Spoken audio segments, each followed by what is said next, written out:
All they have to do is review it, make sure it's accurate, and say approved. First, eliminate them having to spend half their time entering projects. Because when they're spending all their time entering projects, they're not able to spend time answering the phone calls, answering the emails, responding to the questions, and things like that. And then, but the second wave of that is, how can we make that more streamlined too, where the phone doesn't have to ring so much, where the emails don't have to pop in at 150, 200 emails a day.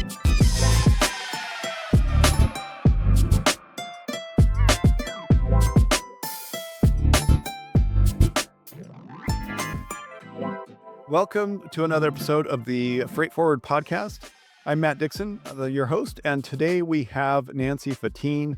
She is the president of Seismic Inc., and she does a lot with building warehouses for shipping and logistics.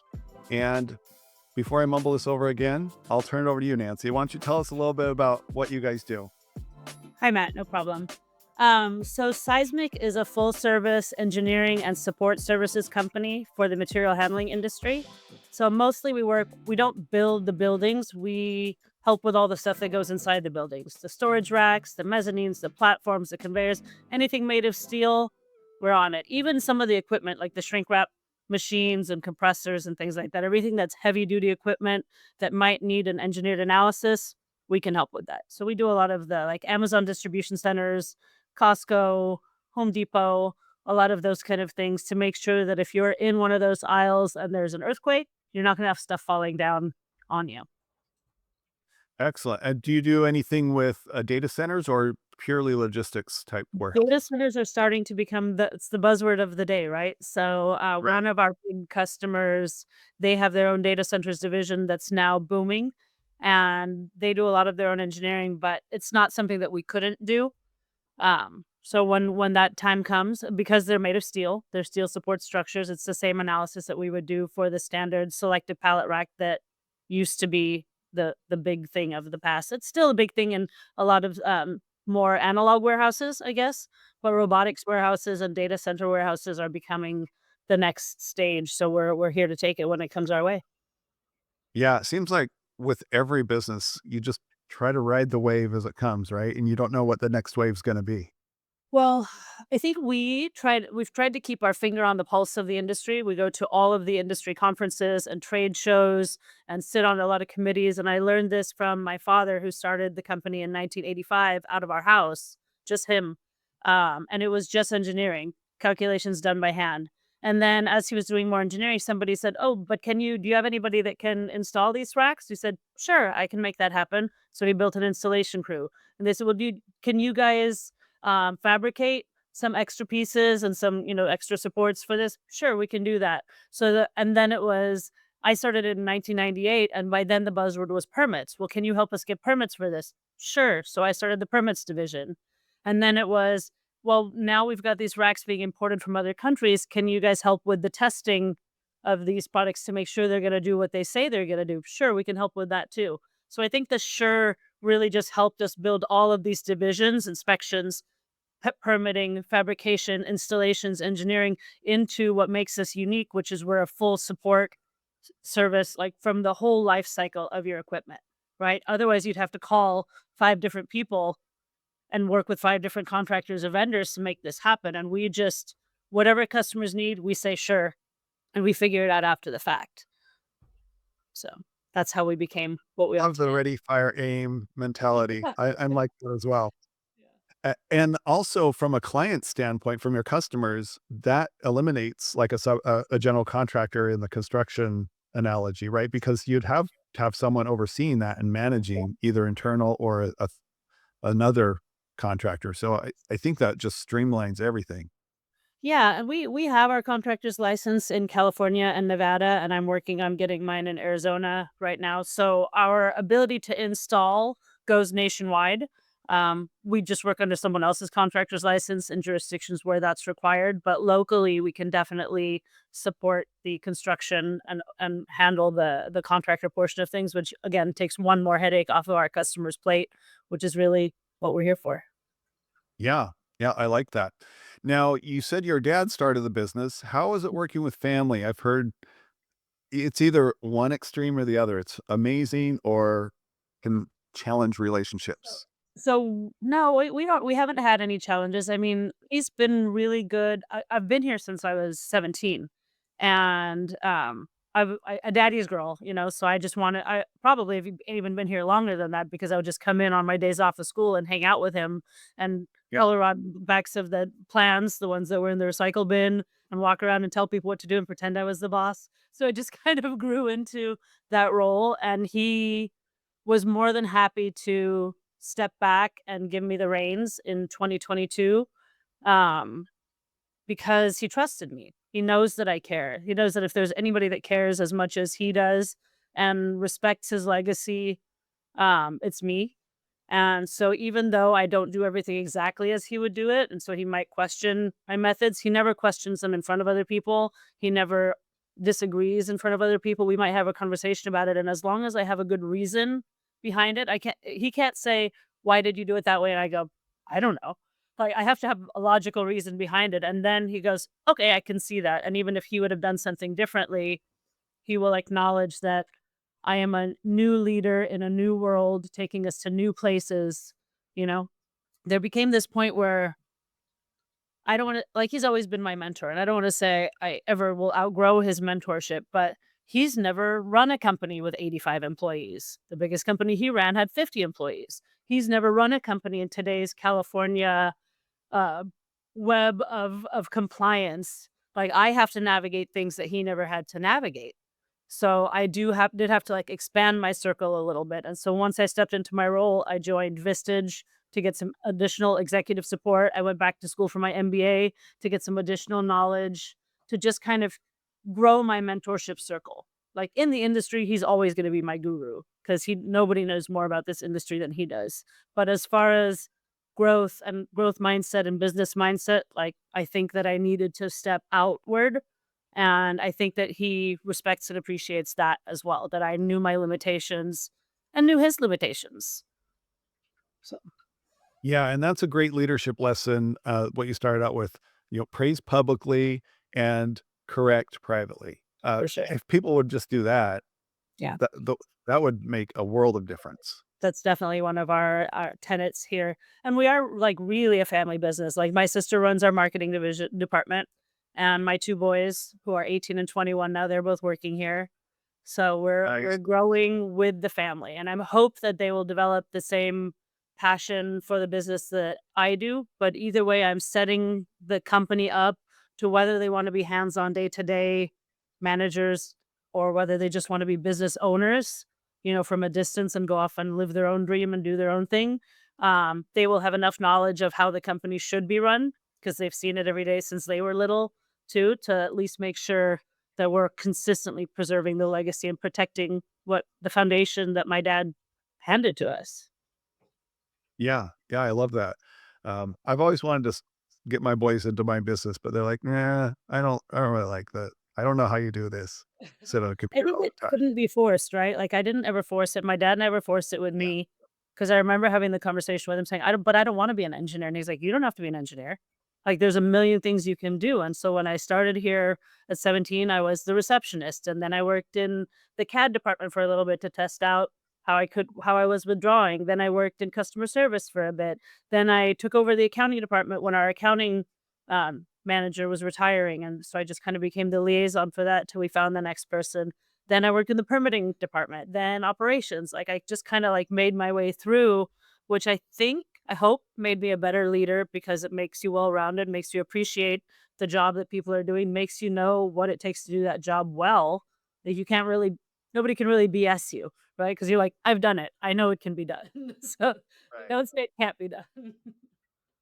Yeah, that's interesting. Yeah, I have that same, but in the tech world, a developer will say, "Oh, this is really complicated. It's gonna take way too long." And then you talk to them about it, and you're like, "I don't think this is that gonna be that complicated, is it?"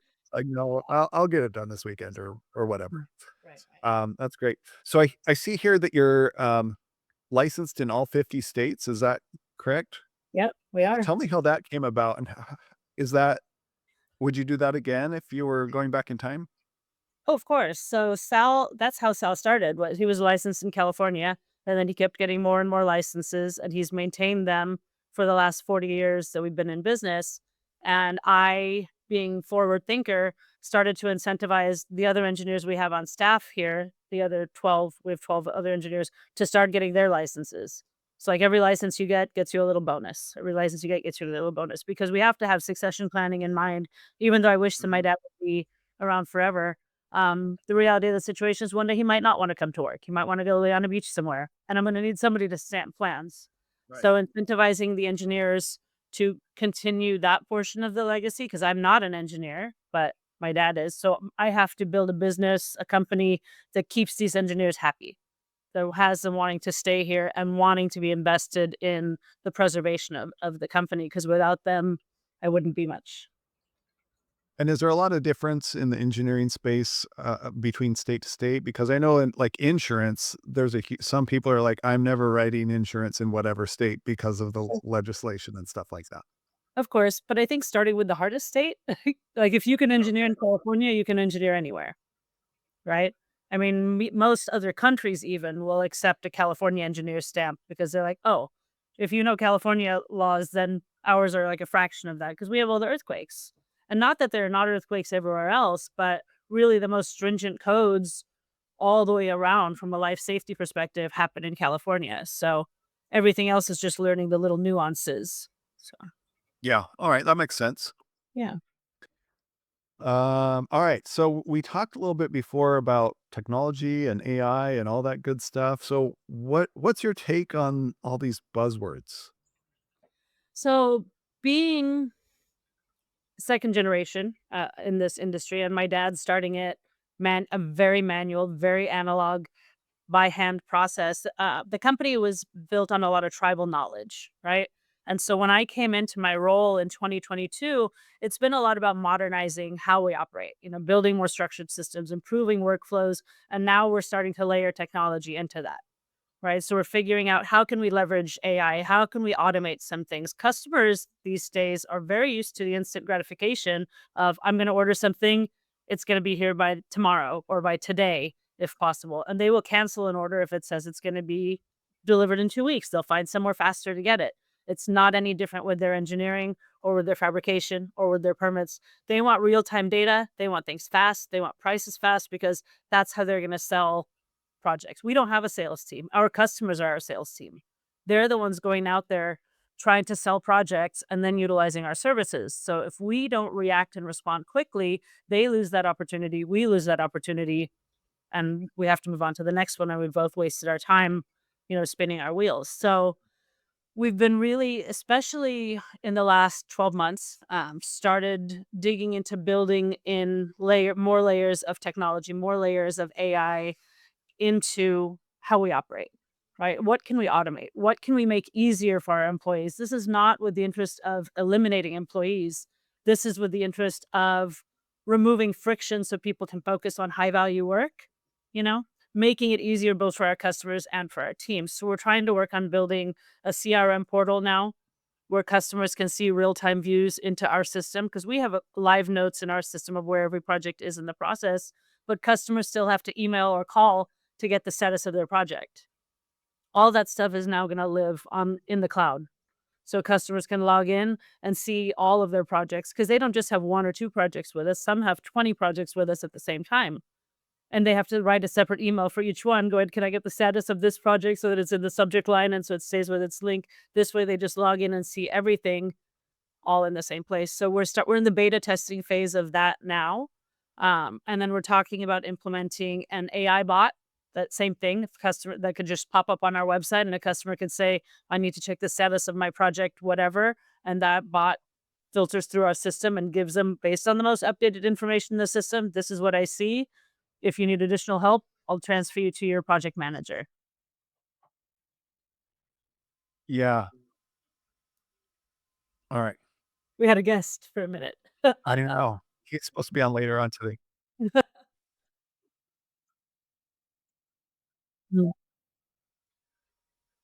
So yeah, we're trying to figure out we're still learning, right? We don't we I sitting on all these committees and industry groups and in all these meetings, AI is the buzzword, right? So everywhere I go, I'm seeing it, I'm hearing it, and at first it was just like, oh yeah, of course we all use ChatGPT or Gemini or whatever, and it's like okay, but it goes so much deeper than that. we've barely scratched the surface with what it can do, with how it can help our business, with how it can help our response times, with how it can help our customers get what they need faster, better, more efficiently so that they can do their jobs more efficiently, right? So that's Yeah. what we're working on right now. That's my focus for the next year probably or so, or 10. Nice. Yeah, you mentioned the customer portal. I've been doing that for a long time, but here's something interesting. So I just did yesterday and today 2 weeks worth of work, uh, and it was just me. Yeah. So it's wild how you can just have this thing churning. It's like the quickest junior to developer you can get, but the type's like infinitely fast, and that's really the advantage. And then you can have. So here's the way I approach it. So if it's deterministic, right? If you're calculating a sales tax or something, you don't need AI to calculate that, but you can take AI to build the tool that will calculate that for you, right? So that way, every time it's super quick. So that's where I try to look for efficiencies as well as far as how I build things too. And then it starts to get the wheels spinning on what's possible. And you mentioned your dad has all this tribal knowledge. Mhm. Um, you, you should start documenting that, and then you could feed that into your AI, and then Mm. it could sound like your dad. Even you could have. How do you document 60 years worth of knowledge, right? Like it's he just knows so much and Yeah. he's an expert witness on so many cases and he gives lectures at our education seminars and things like that and he is like everybody's quiet when he's talking because they know that he's going to drop some wisdom. I'm just going to have to walk around with my phone recording at all times, you know. Yeah, yeah, I love that. I yeah, I wish me and my dad were in the same field, but we're not. Yeah, that's a great thing.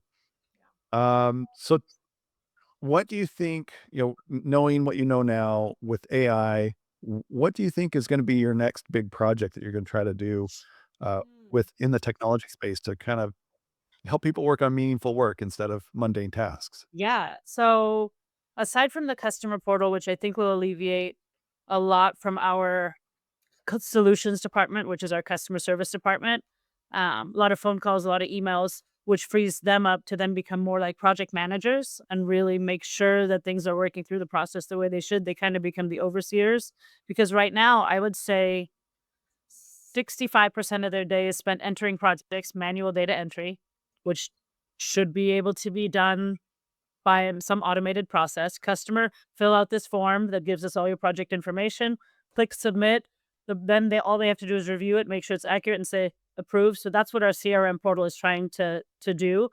First, eliminate them having to spend half their time entering projects because when they're spending all their time entering projects, they're not able to spend time answering the phone calls, answering the emails, responding to the questions and things like that. And then, but the second wave of that is how can we make that more streamlined too, where the phone doesn't have to ring so much, where the emails don't have to pop in at 150, 200 emails a day, which is a low number. It's probably a lot more than that. But that many a day coming in and waiting for responses. And now you're either behind on answering emails or you're behind on entering projects, you know? So I feel like our internal processes need to be shored up in order to have us stop having to hire more people. Again, this is not about letting people go, but this is about growing strategically. We're outgrowing our building. I already had to send people to work hybrid, to work remote, even people that didn't want to because they really like our office culture, which is a nice thing to have.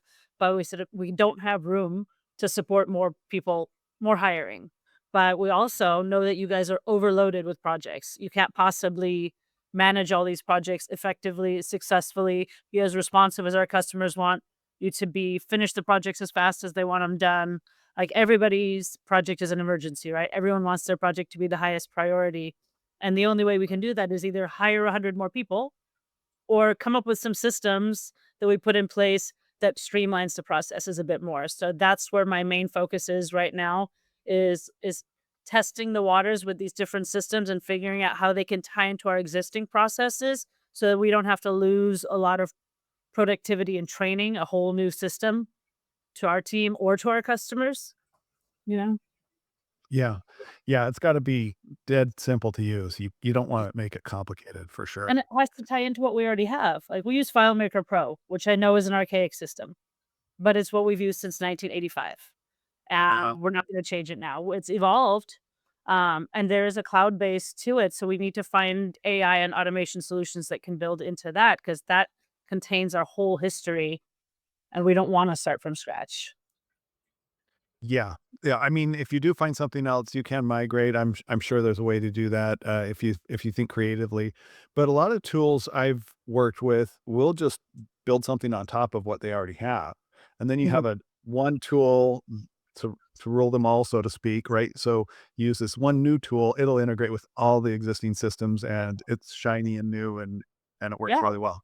And right now you figure we have Outlook, we have Teams, we have FileMaker Pro, and we have like different bits of information for every project is in those three. So like I would want my in a dream world, I would want my bot to check all three places to make sure Mhm. that they're getting the most current information.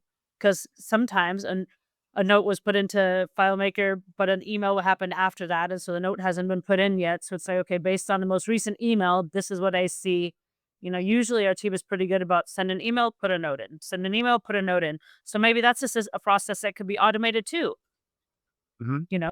So have something where it's like if you send an email, it automatically puts the note into the system and anything that saves minutes, those minutes add up over time. And I think the employees appreciate it and it helps to foster more of a work-life balance.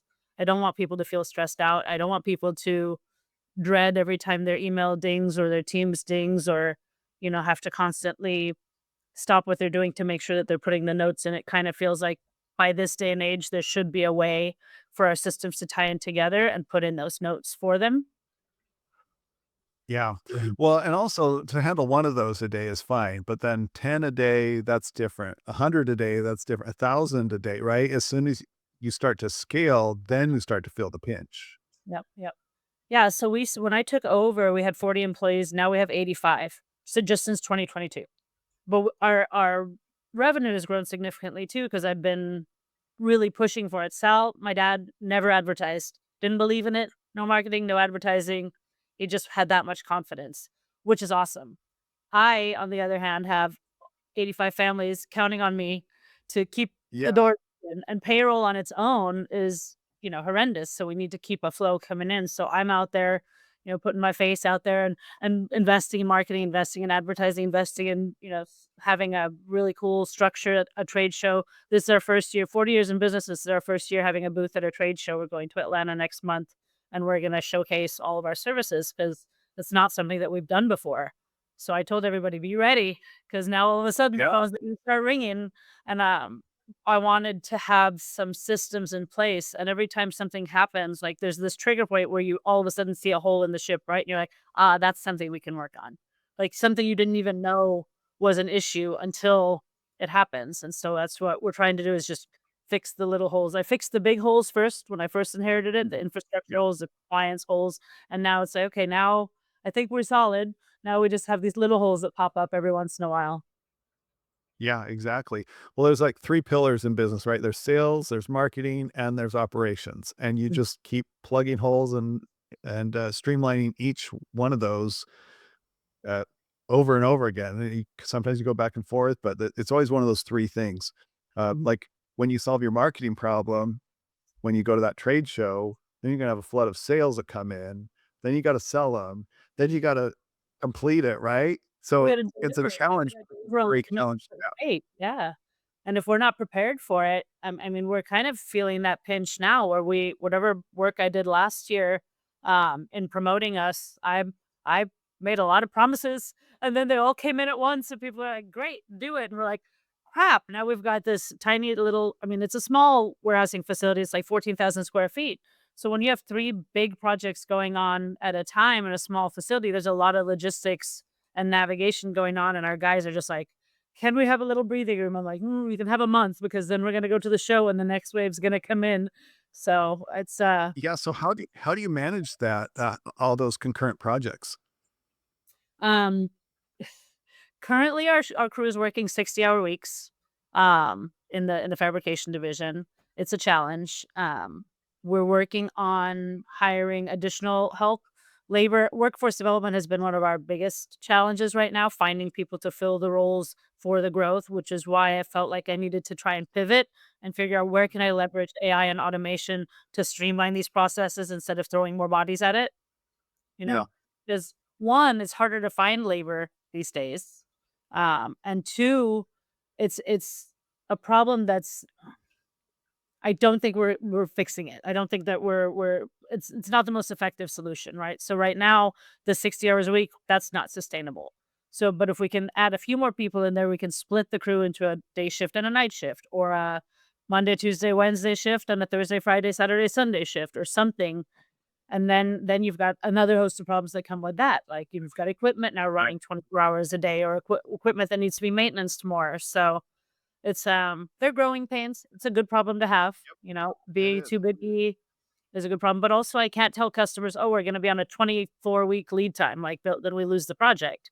So we have to Yeah. figure it out. We have to figure out what do we keep in-house, what do we outsource, when is overtime worthwhile, when do we just have to tell a customer, "I'm sorry, we can't do it," which is my least favorite thing to say. We always say, "We'll figure it out." That's how we got to where we are today, but they had just finished our trade show structure yesterday, and we went out and took a big group picture on it and all gave them a round of applause because they've been working hard. And I don't know where you are in the world, but in California, it's 100 degrees right now. I know it's very Oh, rude when it's 30 degrees and below in three-quarters of the country, but these guys are working out there in the heat and they're getting it done. They're making it happen. So we're just trying to keep them plied with water and electrolytes and hats and easy ups and cooling yeah. fans and cooling bandanas, like whatever we can do to make it a little easier for them. They're really the backbone of our division here. So Excellent. I mean, pretty soon you're gonna have to open another facility or something if you you get that know manufacturing closer. that's A the few different pain spots. of growing, right? Like where do we decide where are we gonna invest? Are we gonna invest in technology? Are we gonna invest in people? Are we gonna invest in real estate? Like what are we gonna do? Because I don't have a bottomless pit of money, and No one does. Sal has given us no debt. Like, I inherited 0 debt from him. Everything that he bought cash, it's paid off, so which is lovely, but that means he's saying, if you want a bigger building, you have to pay for it, and you're gonna be the one in debt, so just think about that because we have a building up the street, but California real estate is no joke. They want $9 million for it. I don't happen Mm, to have that lying around, and I don't really want to saddle the company with that kind of debt right now, yeah. because you never know. All the economic uncertainty in the world, you never know what's gonna happen tomorrow and whether investing in that building is gonna be a huge mistake, so we're trying to make do with what we have right now, Yeah. and our team is struggling through it, and hoping that they can see a light at the end of the tunnel. I've just got our estimation team. Our integrators and our distributors that are out there selling our stuff, they're doing too good of a job. That we we just need to pace ourselves a little more, so Yeah. Well, and I know a lot of times, people building things, robots can't do that yet. I don't know if it will, but so then they run out of the talent pool in one location that and opening a second location makes sense so that they can continue to grow. But yeah, when you're building stuff, you definitely that's not a bottleneck because the growth limiter, right? Maybe that's a better way to put it because people aren't a bottleneck. They're your assets. So for sure. they're what makes your company great are the Totally. team. And I think we're such a specialty industry that finding people is even harder because you either have to find people and train them fully, which is hard to do when you're Mm, busy, or you have to try to find people that have some semblance of an idea of what it is that you do so that it makes your training job easier. But finding people that deal in heavy industrial steel in the Southern California area, it's a very small pool to pick from. So we're doing our yeah. best. Yeah, I know how hot it gets down there. I went to high school in San Diego, so Okay. And even San Diego's a good 20 degrees cooler than we have here in the LA Inland Empire area. yeah, It's not yeah, for sure. we need to be closer to the coast. Excellent. So, if everyone wants to get a hold of you, what's the best way to do that? Where can they find you? LinkedIn is a good one. I always am on my LinkedIn checking messages, and then once I realize it's a real connection, then I'll give them my email address, But LinkedIn is very good. Name as it's spelled, Nancy Fatine. You can also reach out on our website, seismicinc.com, seismic with a Z in the middle, SEIZMIC. And you can see all of our services and how we can help. We're very big on the education side of things. So even if it's just answering questions, hey, I'm a developer and I'm going to build this building. How do I make it appealing to the most tenants? When I don't know who the tenant's going to be, or I have this warehouse full of rack that I inherited and I don't know what I can do with it. Is that something you guys can help me with? We can reverse engineer it and let you know what its capabilities are. So there's a lot of stuff we can do to help. Excellent. I love it. So is there anything, what's one thing you wish I would have asked? Oh, I think we covered it, but I would say when we're talking about the future of business in general, I think integration and adaptability and diversification is really where we need to go, because you can't put all your eggs in one basket, right? Because you never know what the world's going to do tomorrow. So if we have all these different levers, and when one of our divisions is doing well, it bolsters up the ones that might be faltering, and vice versa. So that's the way that we stay on top of the economic uncertainty, 'cause you can't just rely on what was true yesterday to be true tomorrow. Yeah. I like that. Well, thanks for joining me. I appreciate having you on my podcast, and I'll catch you again next time. Thanks for having me.